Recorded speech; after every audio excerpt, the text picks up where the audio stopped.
Hola a todos, ¿cómo están? Sean todos bienvenidos a Gracia más Gracia, donde estudiamos la Biblia versículo por versículo. Estamos haciéndolo en la carta de Santiago y también en los Salmos. Y el día de hoy vamos a estudiar juntos el Salmo número 17. Si escuchan ruido o música, eh, no es mi preferencia. Estoy con esta opción de grabar este video aquí en este lugar.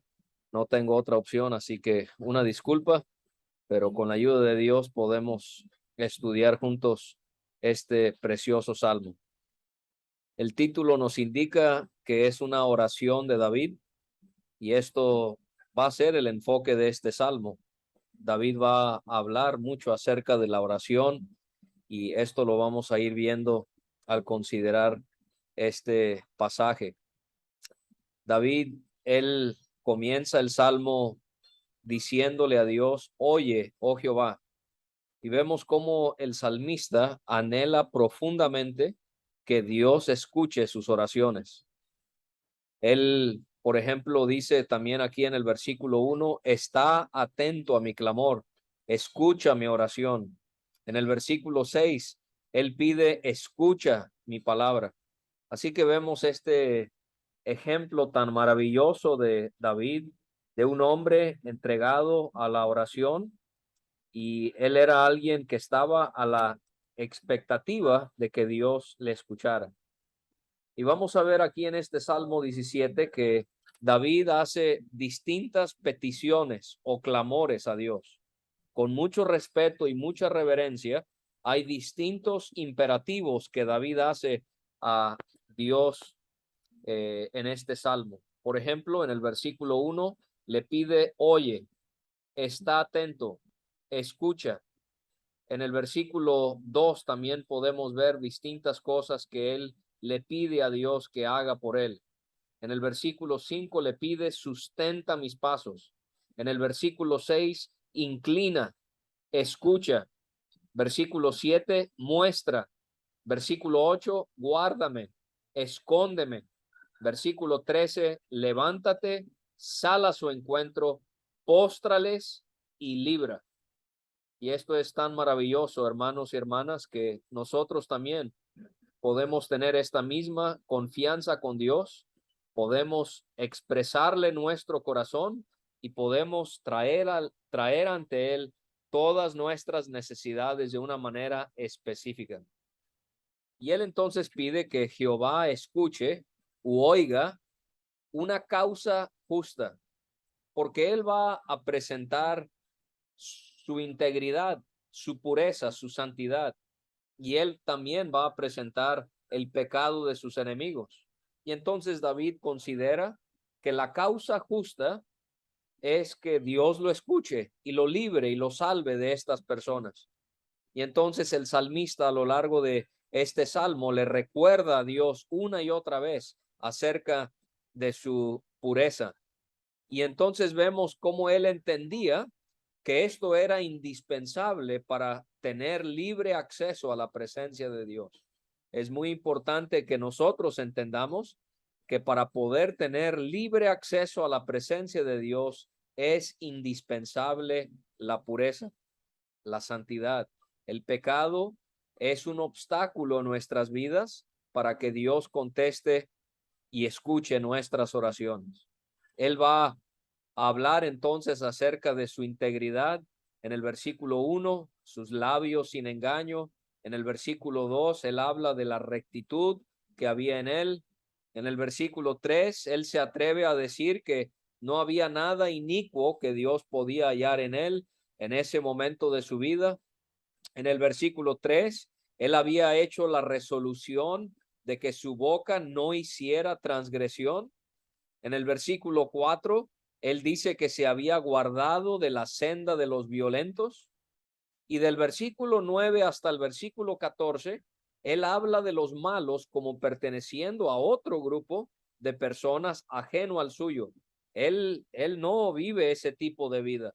Él está alejado de esas personas porque él vive tratando de agradar a Dios en su pureza e integridad. Y entonces le pide que esté atento a su clamor, que escuche su oración, que es hecha esa oración de labios sin engaño.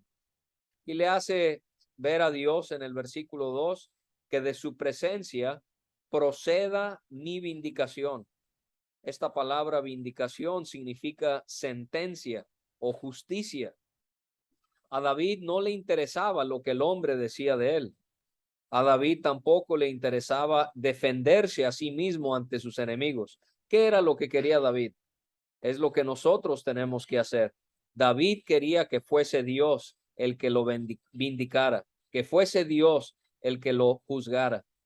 Y así, cuando uno ve la vida y uno ve distintas maneras o situaciones u ocasiones en las que uno ha sido falsamente acusado de algo, ciertamente lo mejor es no defenderse, sino permitir que Dios sea el que nos vindique, que Dios sea el que nos defienda. Y entonces podemos ver que Él pide que sea Dios, que de su presencia proceda su vindicación. Y le pide que vean sus ojos su rectitud. Y le hace ver David a Dios cómo es que él había probado su corazón. En el versículo 3, tú has probado mi corazón o examinado mi corazón es la palabra también. Él dice, me has visitado de noche. Dios lo había observado en la quietud de la noche, al estar dormido y al no estar a la vista de los demás. Cuando no podía David ni defender su propia causa, Dios lo había visitado, lo había observado, es la palabra, lo había estudiado. Esto es cuando más vulnerables estamos, de noche, cuando estamos dormidos. Y David, él puede hablar de cómo en la noche Dios lo había probado. Me has puesto a prueba. Esa palabra prueba es la palabra refinar o examinar. Y lo que pensaba David o lo que él sufría de noche, Dios lo consideró y podía ver que no había encontrado iniquidad en él. Nada inicuo hallaste. Y dice David, he resuelto mi boca, que mi boca no haga transgresión. Pero antes de continuar, me gustaría resaltar este asunto de la noche. Esto es algo en lo que he estado pensando últimamente y quiero compartírselos, porque en los Salmos leemos mucho acerca de la noche. Creo que aquí podemos aprender muchas cosas que nos pueden hacernos identificar con los salmistas, porque son más de una persona que escribieron los salmos, pero parecen compartir este sentir de dolor, pero de confianza en Dios en la noche. Por ejemplo, Salmo 6:6, todas las noches inundo de llanto mi lecho, riego mi cama con mis lágrimas. En el Salmo 16 que veíamos recientemente, aún en las noches me enseña mi conciencia. Palabras muy interesantes que veíamos ahí. En el Salmo 22, que describe la agonía de David, pero también profetiza la agonía del Mesías sin reposo de noche. No había descanso durante la noche. En el Salmo 34, el salmista, él siente que la mano de Dios se había agravado sobre él durante la noche. En el Salmo 42 y versículo 3, dice el salmista, fueron mis lágrimas mi pan de día y de noche. En el Salmo 42 también leemos, de noche su cántico estará conmigo y mi oración al Dios de mi vida. ¿Cómo es que el salmista era dado a alabar y a orar a Dios durante la noche? Dice en el 77, el salmista, al Señor busqué en el día de mi angustia, alzaba a él mis manos de noche, sin descanso, mi alma rehusaba consuelo. También el salmista habla en ese mismo salmo acerca de la noche y dice, me acordaba de mis cánticos de noche, meditaba en mi corazón y mi espíritu inquiría. En el Salmo 91 vemos que no debemos de temer el terror nocturno. En el Salmo 92 el salmista anunciaba la fidelidad de Dios durante la noche. No era algo que solo hacía de día, sino también de noche. En el Salmo 119 encontramos la noche en por lo menos dos ocasiones. En el versículo 51, el salmista dice, me acordé en la noche de tu nombre, oh Jehová, y guardé tu ley. Estas palabras me fueron de un gran reto porque dice el Salmo 119:62, a medianoche me levanto para alabarte por tus justos juicios. Y tengo que reconocer mi incapacidad, mi falla en hacer esto. El salmista se levantaba a la medianoche para alabar a Dios, no tanto para traerle sus problemas, sus súplicas, aunque a Dios le agrada eso. El salmista alababa también a Dios de noche. Y en el Salmo 121, el Salmo habla ahí acerca de no recibir la fatiga de la luna en la noche. Así que nosotros debemos de considerar estas cosas en cuanto a la noche y debemos también poder ser como David, porque él dice, me has puesto a prueba.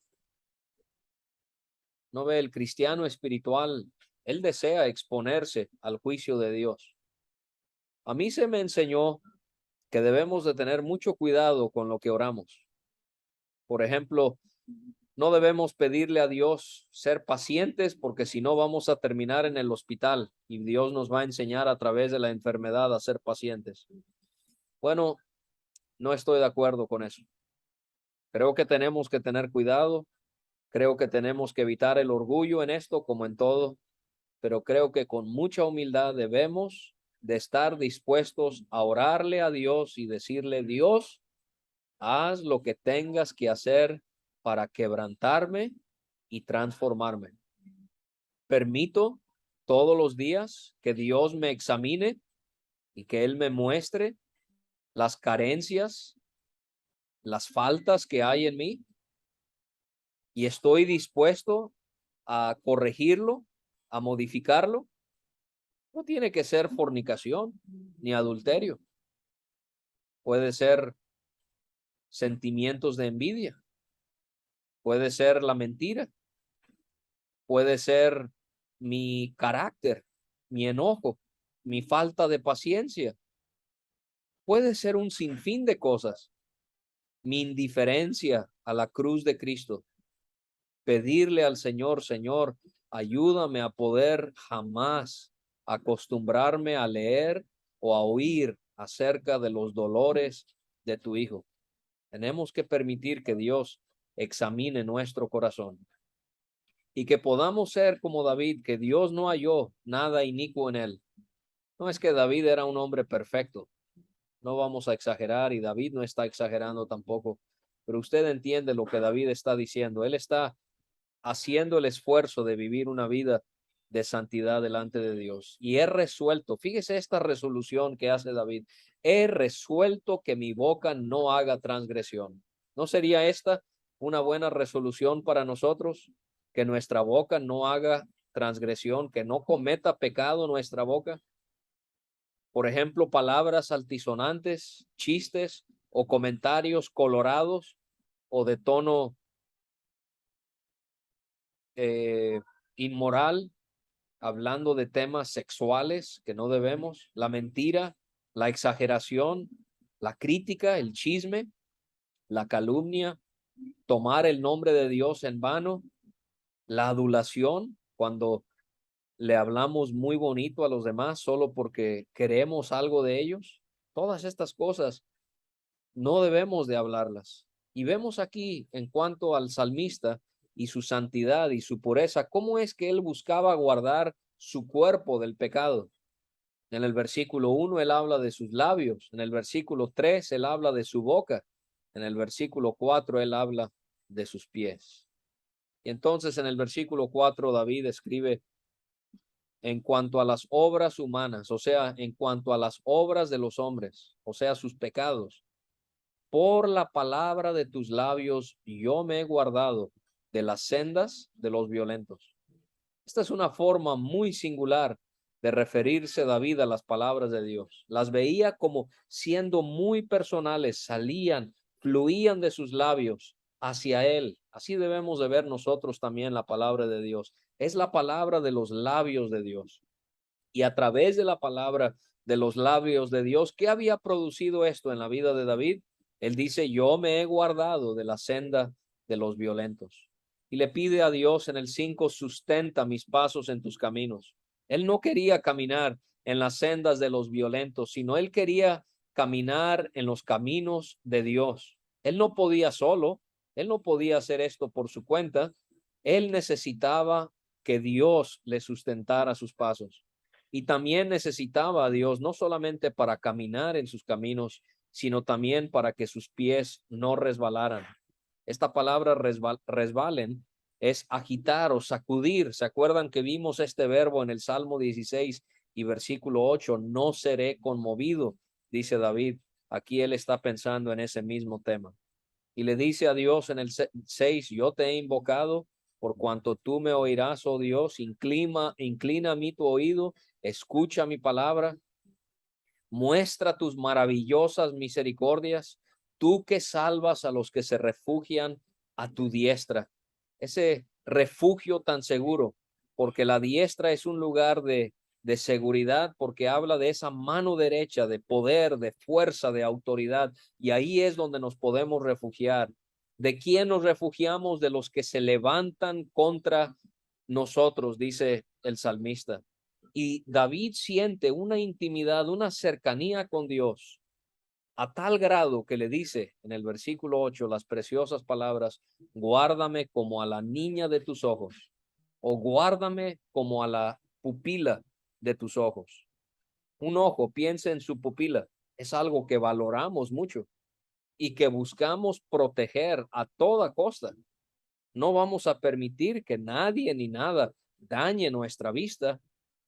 Y esta es una manera muy particular en la que Dios ha escogido hablar de nosotros, que somos pueblo suyo. En Deuteronomio 32:10, le halló en tierra de desierto, hablando de Israel, y en yermo de horrible soledad, lo trajo alrededor, lo instruyó, lo guardó como a la niña de su ojo. En Proverbios 7:2 dice, la sabiduría guarda mis mandamientos y vivirás, y mi ley como las niñas de tus ojos. Otra vez de Israel dice Jehová en Zacarías 2:8, el que os toca, toca a la niña de su ojo. O sea que esta es una manera muy especial en la que David le habla a Dios y hace ver el valor que Dios nos pone. Nosotros somos como la pupila del ojo de Dios. Pero también le pide, escóndeme bajo la sombra de tus alas. Esta manera de hablar, el salmista lo emplea en el Salmo 36, versículo 7, en el 57, versículo 1 y en el 63, versículo 7. Habla de ternura, porque así como una ave tiernamente le da refugio a sus polluelos, así el Señor, Él nos da refugio bajo la sombra de sus alas. Al hablar de sombra nos hace pensar en cercanía, porque es redundante decirlo, para poder estar bajo la sombra de algo tenemos que estar cerca de eso. Y nosotros estamos con esa cercanía al Señor porque estamos bajo la sombra de sus alas. Ahora, como ya dije, del versículo 9 al 14, él habla de estas personas malas que querían hacerle daño, de la vista de los malos que me oprimen. Él describe en estos versículos la crueldad de sus enemigos. Él habla de cómo lo oprimen, cómo buscan su vida, cómo cerraron su corazón ante él, cómo hablaban arrogantemente, cómo cercaban sus pasos. Tenían sus ojos puestos en él para sacarlo de la tierra. Eran como un león, eran como un leoncillo. Solo les interesaban los placeres de este mundo. Vemos la crueldad de estos hombres que estaban detrás de David y que lamentablemente también los hay detrás de todos aquellos que buscan agradar a Dios en devoción y servicio a él. Y entonces él habla de estos hombres. Quiero resaltar lo que dice en el versículo 10, porque dice, envueltos están con su grosura. Otra traducción dice, cerraron su corazón. O sea, tenían tanta grosura alrededor de su corazón que su corazón estaba cerrado y no tenían sentimientos. Con mucha insensibilidad atacaban a David. No sabían cuándo estaban actuando de más, porque su conciencia ya no les indicaba cuando estaban actuando de una manera errónea. Y entonces él habla, sigue describiendo a sus enemigos. Quiero llegar al versículo 13, le pide a Dios, levántate, oh Jehová, sal a su encuentro. Otra vez Dios, David está permitiendo que sea Dios el que lo defienda. Pide que Dios postre a sus enemigos, le pide a Dios que libre su alma de los malos con su espada. En el versículo 14, él dice algo muy singular acerca de los pecadores. Y él dice, de los hombres con tu mano, oh Jehová, de los hombres mundanos, son hombres que viven para este tiempo, para el sistema del diablo en esta edad, cuya porción la tienen en esta vida y cuyo vientre está lleno de tu tesoro, sacian a sus hijos y aún sobra para sus pequeñuelos. Imagínense, Dios proveyéndoles a los malos. Esta es la misericordia de Dios. Y tristemente, Dios los sacia tanto con sus tesoros que aún tienen para darle a sus hijos, a sus pequeñuelos, pero no lo buscan a Él. Eso habla de la inmensidad del amor de Dios, de su generosidad. Y ojalá si tú estás mirando este video y aún estás sin Cristo como tu Salvador, tú puedas ver lo bueno que Dios ha sido contigo. En Romanos 2 aprendemos que la benignidad o lo bueno que Dios es te debe de guiar al arrepentimiento. Así que en este momento te pido que te arrepientas, que tú dejes el pecado, que confíes en Cristo, quien murió para salvarte de tus pecados. Y quiero terminar con el versículo 15, que es tan precioso. En cuanto a mí, dice David, él nos va a decir ahora lo que realmente le ocupaba, más allá de sus enemigos poderosos. ¿Qué es lo que más le interesaba a David poder meditar en esto? Bueno, él dice, veré tu rostro en justicia, estaré satisfecho cuando despierte a tu semejanza. Veré tu rostro. Esta es la esperanza que tenemos, ¿verdad? Todos los que hemos creído en el Salvador.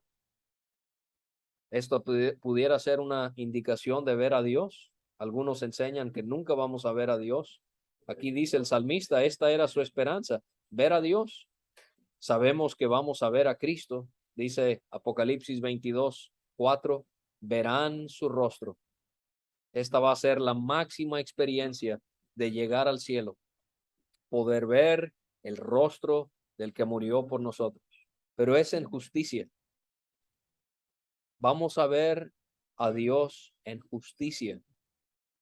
Si no vives rectamente aquí, aunque dices ser cristiano, aunque dices haber tenido un momento cuando aceptaste al Señor, si no vives rectamente aquí, ¿qué te hace pensar que morarás en donde domina la justicia?